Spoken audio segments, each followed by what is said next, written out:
in the remembrance of Allah, and is forever ready to fulfill his duties towards Allah. And with the power of his inner self, he sees Allah all the time. The illumination of his master and Allah's fear has burnt out all other love from his heart, and he has taken a drink of the pure love of his master, and Allah the Almighty has shed his veil and become apparent to him. Therefore, if such an ashik talks, then it is with Allah alone, and if any word is uttered by him, then it is from Allah, and if he makes any movement, and then it is by Allah's order, and if he remains still, then it is with Allah, and he remains still. So he is at every single moment attached to Allah. He is for Allah and Allah alone. He is with Allah alone. At his elucidation, all the mashayikh began weeping and saying, there cannot be a better elaboration. May Allah repair your broken bridges leading to him and his love, O King of spiritualists. Story 44. Dhikr bin Mazahim rahmatullahi alayhi says, one Thursday evening, I decided to visit the Jami Masjid of Kufa and went there. In the courtyard of the masjid, I saw a young man in sujood, weeping bitterly. To myself, I said that this must be some saintly personality. I went near to him so that I could hear what he is saying, and I heard him say, on you, Lord of glory, do I rely. Unfortunate are those whose goal you are. Happy are they who spend the night fearful of you, and open their hearts in complaint of their sorrows before you. No other illness troubles them, except that they bear love for him. And when at dead of night they humbly beg of him, he answers their calls and he grants their pleas. While reading these lines, he repeatedly recited the first one while weeping uncontrollably. I became so affected by his weeping that tears came to my eyes. Then he spoke such words that I perceived that he must be of a high spiritual rank. As he heard these lines, my bondsman, I am present, and you are in my care, and I hear the words you spoke, and my angels long for your voice. Indeed, we have forgiven your faults. I greeted him and replied. Then I said, may Allah bless this night for you, and bless you as well. Who are you? He replied that he was Rashid bin Sulaiman. Then I recognized him, because I had already heard much about him in the past, and I had long had the desire to meet him. This was our first meeting. I begged his permission to remain in his service and company, to which he replied that this is a difficult task. How can he who remains in contact with the Divine Master have time for social relations with his fellow men? By Allah, if any of the saints of old should pass our people of today, they will say to them that these people do not believe in the hereafter. After saying this, Rashid disappeared. Allah alone knows whether he flew into the heavens or sank into the earth. Separation from him fulfilled me with grief.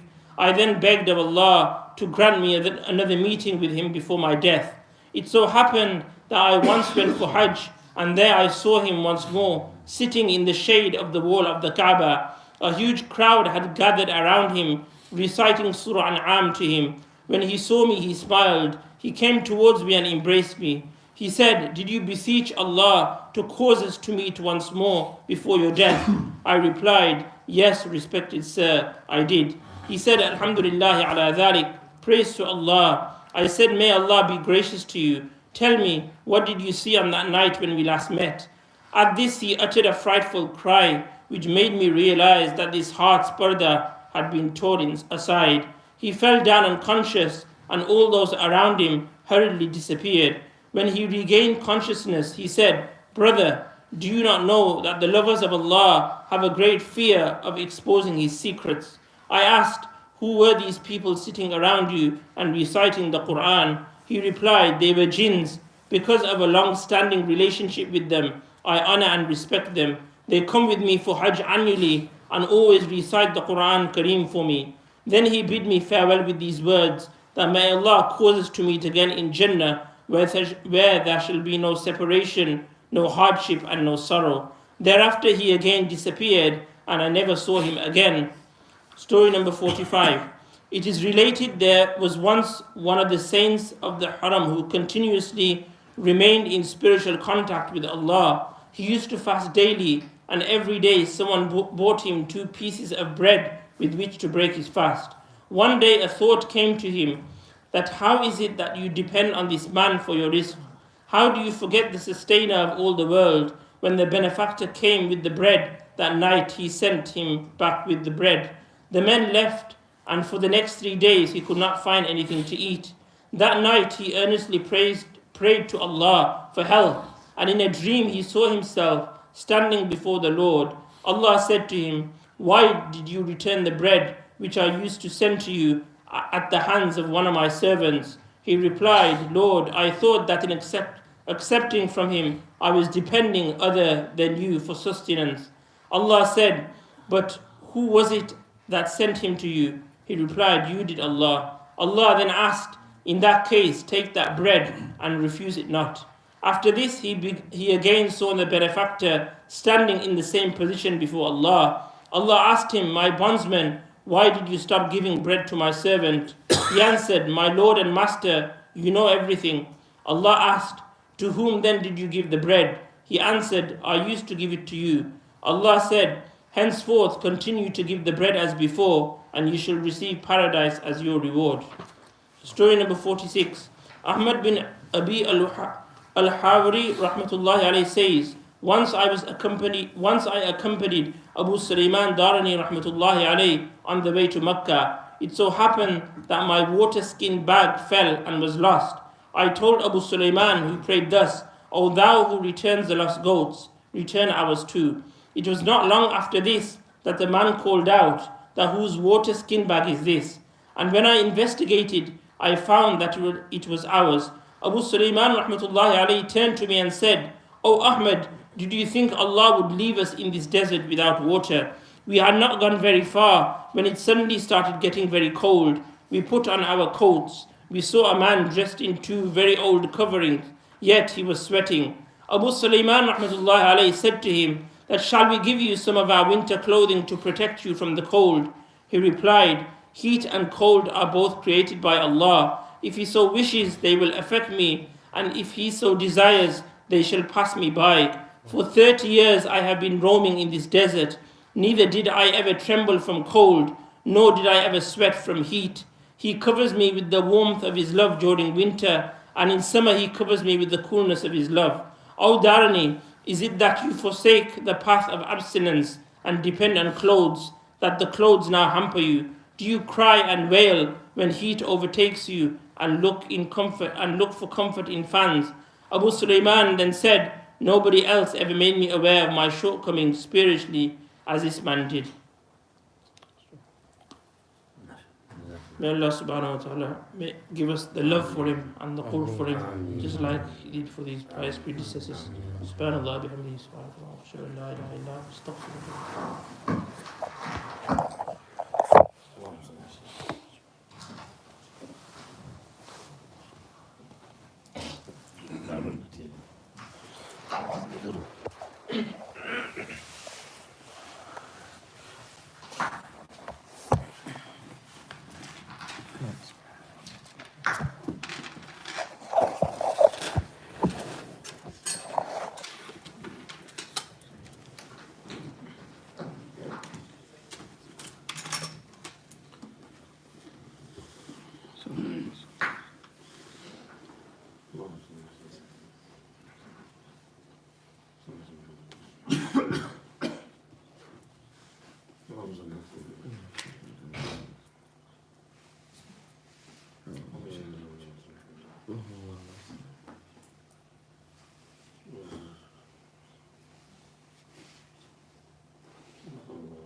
لا إله إلا الله سيدنا ونبينا وشفيعنا وحبيبنا وسندنا ومولانا محمد رسول الله صلى الله تعالى عليه وعلى آله وأصحابه وبارك وسلم تسليما كثيرا كثيرا.